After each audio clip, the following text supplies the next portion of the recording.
Hi, Daniel. Adam. Good weekend. Yes. What's the fallout in terms of team news then? We still expect, obviously, Gruev to be out of the picture, but Junior Firpo and Sam Byram, where are we at with those two? Yeah, thank God Sam Byram is back in training, was yesterday back in team training, so also then obviously available for this game.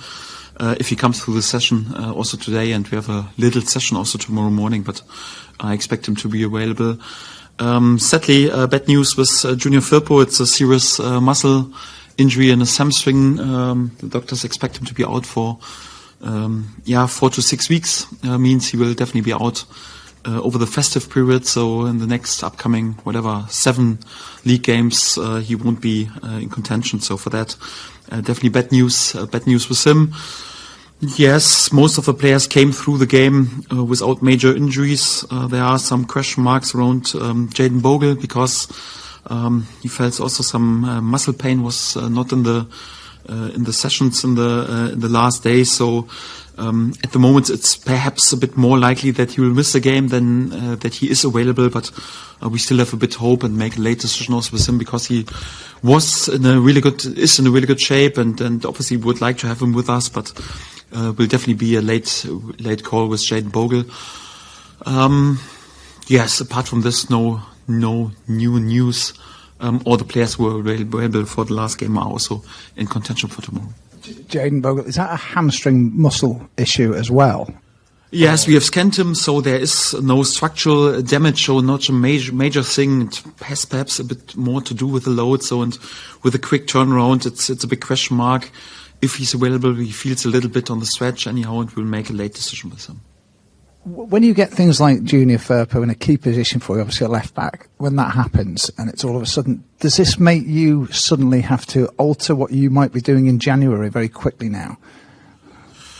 To be honest, it affects especially the December. So if the re-up with Junior goes well, then he should be back available at some point during January, and then.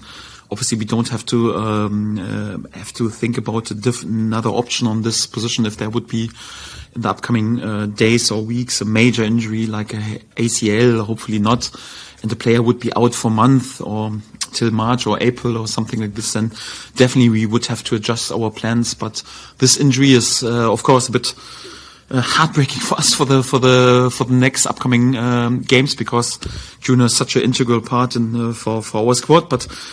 It is what it is. We can't react right now in December, and I think it has no effect for January, at least not immediately. Max Wöber obviously got his first goal for Leeds, but also he probably surprised us, Daniel, because he joined in far better than we expected him to going forward. So in that sense, you've got a welcome sort of surprise maybe at left back that you didn't really expect? Well, we all knew that he could play this position. He has played also for his clubs and also for his country in this position, but then quite often more like a solid defender who closed the wings. But we have also worked a lot on our offensive game also with him, and obviously he's perhaps not a natural going forward late weight or something like this. He adds a few other strengths, but he has a great mentality and also always puts a shift in. And if you do this, and he has also strength in his technique and can put a cross into the box, and also great will to bring his body into the box. And if you do this, then you can also affect the offensive game. I think there was a really good performance in the last game. Yes, for the future, we can't perhaps expect that he just runs our offensive game from now on like a number 10, but I was pleased with him and he's definitely a good option, yes.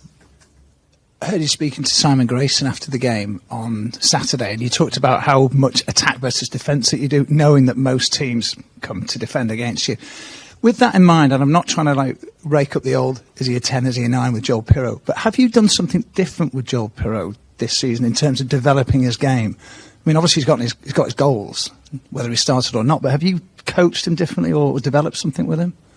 No, obviously he's always a bit a striker who naturally likes to drop deeper out of his striker position to get the ball, play the ball out, and then to go back and to arrive a bit later in the box. He's a bit special in his in his approach, and you can't change a player with his strength. So it's also important that you play him to his strength and don't always speak about perhaps some weaknesses, what he has to improve. Of course, we're working on his game, also on his mobility and something like this, but we'll never make a lightning quick player who's unbelievable mobile out of him. But overall, I have to say, Joel Piroe during the season so far, I think it was 11 games in the starting lineup, 7 goals. Can't complain about this goal record. So if he keeps going like this, then we're on a good path. You always have to decide what you need for each and every game, and we also have different type of strikers, and we need also different type of strikers. Obviously, Joel is there with his strength and with his advantages. Yes, also a few areas in his game where he can improve and needs to improve, but we won't change him at all as a player. But I have to say that the effect that he has for us last season was, I think, 13 or 14 goals, although he didn't start all games and also quite often out of a bit deeper role, and right now quite often more out of a striker role. But 11 games in the starting lineup, 7 goals is definitely a good quote, and he can keep going like this. Yes, obviously he can still improve his game, but no complaints at the moment. Looking at, we've talked a lot about your wingers as well, but do you see this game particularly as a battle of the wingers against Middlesbrough, who are decent on their flanks as well, and you've got all yours available too? So is that the key area tomorrow night?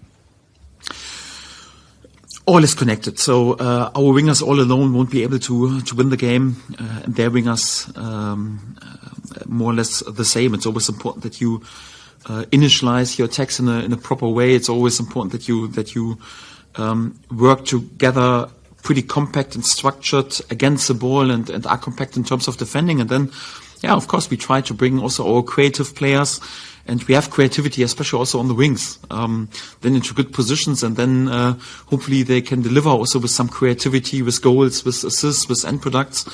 And obviously we are aware that Middlesbrough is for me, one of the best teams, also individually in this league. They have lots of quality, many options, especially in the offensive positions with Conway, with Latilat, who both score goals.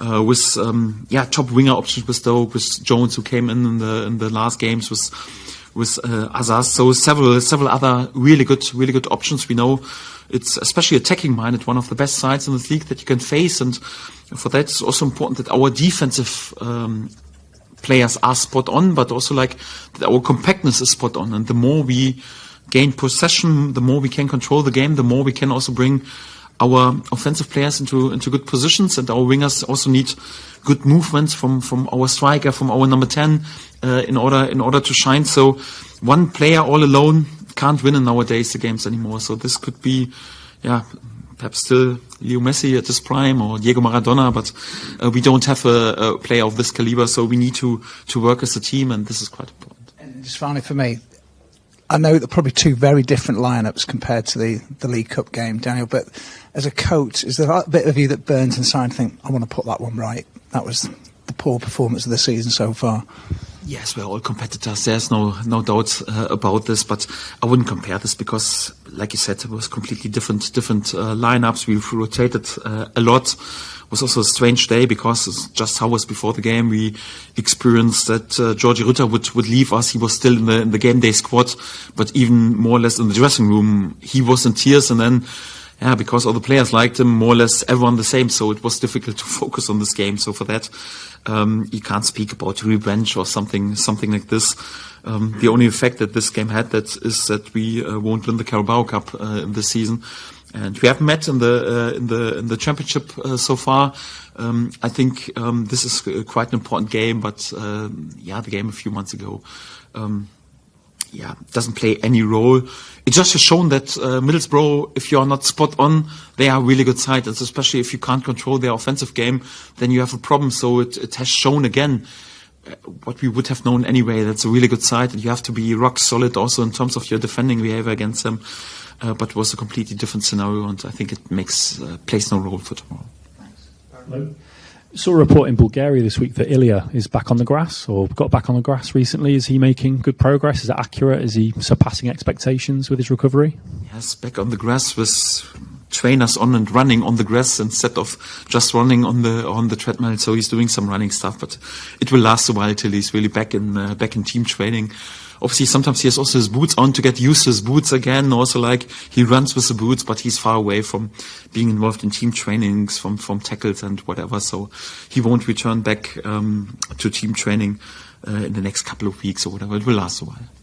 It's an interesting comment from Chris Wilder yesterday. He said that Leeds are miles ahead of Sheffield United in the table so far this season in their performances. What do you make of those comments, and do you agree? Yes, we had many of these comments in the last weeks. I think Paul Warner has also said nice things about us. So many other managers as well, and we take it as a compliment, because I also got the feeling so we are delivering really good performances, and arguably we are also in a really good league position. But I tell you what, we are miles away from being labelled as a Premier League side. That there's no doubt about this. So yes, for me it's always important to name it like it is, and I don't want to be there with understatement or whatever. But I like also the reality, and the reality was that 2 years ago we were hopeless on Premier League level. That's definitely a fact, and without any chance, we were sadly relegated from the Premier League. And then this summer, we lost our best players from this side, who was not good enough for the Premier League. And everyone was fearing the worst. And we played a decent season. And this season in the summer, it was more or less the same. We lost our best players and have earned more money than any other club in Western Europe. So I wouldn't say we are miles ahead of teams who have played, for example, last season in the Premier League, like with Burnley and with Sheffield United, and didn't have so many losses of our best players in the last 2 years. And the players that we added, I spoke about them. I love my players, and I totally back them, and we signed them because we're convinced of them. But the reality is also, like, Joe Roswell was not good enough in order to start for Southampton, who finished below us in the table last season. Our Tanaka, we got him from the second tier in Germany. At least no other Premier League club or Bundesliga club or Championship club saw what we saw in him. Laji Ramazani was relegated in Spain, and it seems like everyone here in England has forgotten about him. Isaac Schmidt in Switzerland, no one in Germany, for example, in the first or second tier has realized them, or whatever. Sam Byram last season, or Josh Giavogi. We got them as players without contract because no other club wanted to sign them. Norwich has, for example, said, he's not good enough for us. Sam Byram's not good enough for us anymore. And yes, Josh Giavogi was on the sunbed in Dubai when I called him. So again, I love these players. I love to work with them, but I would label us, we are miles away from being a Premier League side, and it's for us easy to go through it. I tell you what, we want to make out of these players, especially out of the young ones and the players who were perhaps a bit away from the best. We want to make out of them players who are Premier League players, and we work hard with them. And it's, I think, testament to their good work that we look like a really good team, and we earn lots of praise from many managers, but that we could label us a Premier League side. I think we are miles ahead of this, and there is no room for complacency. We all know we always have to be there with 100%. If we give 1 or 2% less, then with this group we are not good enough in order to cruise easily through this league, and this is also what I expect. So if we really want to celebrate something with this group of players, again, hopeless 2 years ago in the Premier League, lost our best players and just brought players in, yes, who are not that much in the spotlight, I would say then it's testament to really great work of everyone who was connected with them. Especially then also would be a big testament of the players. And I tell you also what, we need also the backing of our supporters, and that we create a unity, and they will also need us to carry through difficult times, because with this group we have many young players as well. We need them also, like in different periods in the game, that they carry us, and it's more like that we all together are capable. What I said in my last press conference, this club has missed out in the last 25-30 years to celebrate a promotion to the Premier League all together in the stadium, and we want to turn these things right. We want to change it. We want to have the first time, more or less in the last nearly 3 decades to have the feeling, okay, we as a club are capable together with our supporters to celebrate in the stadium, because I always speak about it's the biggest asset, but there's lots of hard work and a long road in order to do this, and we are fully aware of this, and we are far away from labeling us as a favorite. Anyhow, it's good that we get many compliments because we're doing well, but we are far away from overrating us or complacency. Yeah, we want to keep going, stay modest, stay humble, knowing that we are good, and if we are at our best, we can beat each every team, and this is also the task in each every game. But hard work is necessary, and there's no easy cruise. We're very used to attack versus defence at Elland Road, as Adam said. We know Sheffield United and Burnley both came to Elland Road and played very defensively, took out their attacking players, as you've said. Does your analysis of Middlesbrough suggest they will do that, or do you expect them to come out and maybe attack a bit more? In general, their approach is always also to attack games, to score many goals. That's what they've shown in the recent weeks. They had many games where they scored many goals. But it also depends on the level of the opponent. When I judged the first half away at Burnley, they also had to defend a lot and went a bit more for the counter-attack, and they have also dangerous players in the counter-attack. And I think obviously many teams come to Elland Road in order to try to park the bus, but I also would say that many teams also try to do a bit more. Yeah? Paul Warne has spoken after the game about this, that he was a bit disappointed with their possession, but it's also due to our good work that we control all the counters, that our counter-pressing, our reaction after the loss of the ball is so spot on that we win the ball back automatically, and our possession is really structured, that we are capable to dominate the game, to create chances, to score goals, to exhaust the opponents.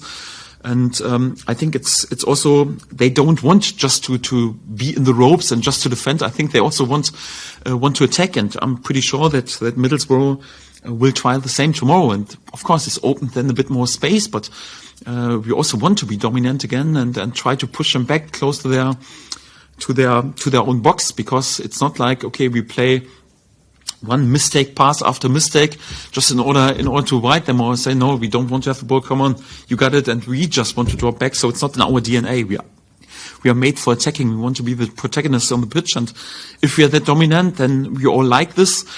Yes, it's then automatically that they drop deeper and deeper and deeper and deeper, and we need to find some good solutions. And especially in the last home games, we found on many occasions many good solutions and scored many goals. But I think it's again a game where we have to be aware, yes, of the counter-attacks, because they have also lightning quick players and really good counter-attacking players. We have to do the same like in the last home games to control their counter-attacks. And if they are capable to gain a bit more possession than perhaps our last opponents, this is also what we would have to accept, and then to be, even if we have periods where we sit a bit deeper, to be absolutely compact. But yeah, in general, before the game is also like, still we want to dominate as much as possible, and it's not like we're trying to change the rhythm and say, no, right now we just park the bus and give them the ball and try to step back. If it happens in the game, then we have to perhaps a few more times the chance to be there with counterattacks ourselves, and sometimes it makes life easier. But I also expect that we need to find some good solutions also against a deep-sitting opponent. Yes. While the Carabao Cup game will be, as you say, irrelevant personnel-wise, do you think there might be a mindset factor at work for Middlesbrough there, a team that perhaps doesn't come here half beaten before they arrive? No, I think they are also respectful. They have an experienced manager with Michael and also many experienced players. They know that's also, they have to be at their best and to be there with a really good performance in order to win points here at Elland Road. But they also have the confidence, they are a good side, that if they are at their best, then they have a chance. And I think they will travel in this mindset, and this regardless of this result. I wouldn't say they come a bit more confident just because of the Carabao Cup win. They knew it was a different competition. And also, this stage of the season, they knew that we rotated perhaps even a bit more than it was healthy perhaps for winning the Carabao Cup, and also a special situation. It's a confident side anyway, because they play positive football, and I think they will try to play confident, but it's up to us also to make sure what we allow, and I expect, again, like always, a tight game. And we have to be good in attacking, we have to be good in defending, and this is what we need in order to give us a chance to win the points. And your record is 7 wins on the bounce. I think 1 goal conceded. Do your team turn up simply expecting to win now? And is there anything you have to do just to make sure that level of confidence doesn't go too far one way? No, we always play to win, but we never just expect easy win. It's also like the momentum in this league can change a lot. I think after our first 2 or 3 home games, everyone was speaking. We had an unbelievable unlucky draw against Portsmouth and also a loss against Burnley, also unlucky because we played them more or less out of the park. And also this cup game, everyone was thinking, oh, what is about the home form? And we started, especially on the road, with unbeaten, with the best results just on the road. Right now we have a period where we were outstanding in our home games. Yes, and didn't win all of the last away games, just one anyhow. But it's always like the momentum changes pretty quick in this league, and we know this. We know that we were really good in the last 7 games at home, and are there with top defensive behavior and also. Yeah, many goals that we've scored, but each and every game is different. And when you think, for example, last game, West Brom Sheffield, you wouldn't expect so many goals and such an open game anyhow. Probably you would have expected more like a stalemate, but sometimes, quite often, football comes completely in a different way. And right now, you also think, oh, we're so good in defending and whatever. It should be easy to control their counterattacks. No, it's everything is possible again in this game, and we have to make sure that we are back at our best in order, to dominate also this game, like we also want to dominate each and every game. And just one question, totally different area, but such a long season. Do you ever bring in different voices into the squad or the group, even from outside football, to talk to them about? Different aspects which can be inspirational, and have you done that recently? I like other influences, and we've talked about this topic as well. So we did it, for example, also like with my time at Norwich, we had several times speakers also from other sports, and also then quite often sportsmen, or sometimes even out of business, who have won a lot and know what it means also, like perhaps to come through a bit difficult period, or what it means in order to lift some silverware and what it takes in order to be a winner. And I like these influences because obviously the players have to listen to my voice more or less each and every day. And so for that, it's sometimes good also to bring some other influences in. We haven't done this quite regularly here at Leeds. A few times, but not too often. I also don't like too much to speak about it in public, because it always feels a bit like fishing for compliments or whatever. But for example, I can speak about the Norwich time. We had a golfer there. We had rugby players there, and also like sometimes the best in the world. We had a Augusta winner, for example, from golf, who was there and spoke about how we won Augusta, and then also went through some a bit more challenging times. And I think this is quite interesting for the players, and they are aware. It doesn't have such a big effect in our daily tactical work. So, but sometimes to have these influences, it's quite interesting, even sometimes from businessmen or whatever. And we have also spoken about this. I think we will do this also a bit more often here at Leeds. Yes. Thank you.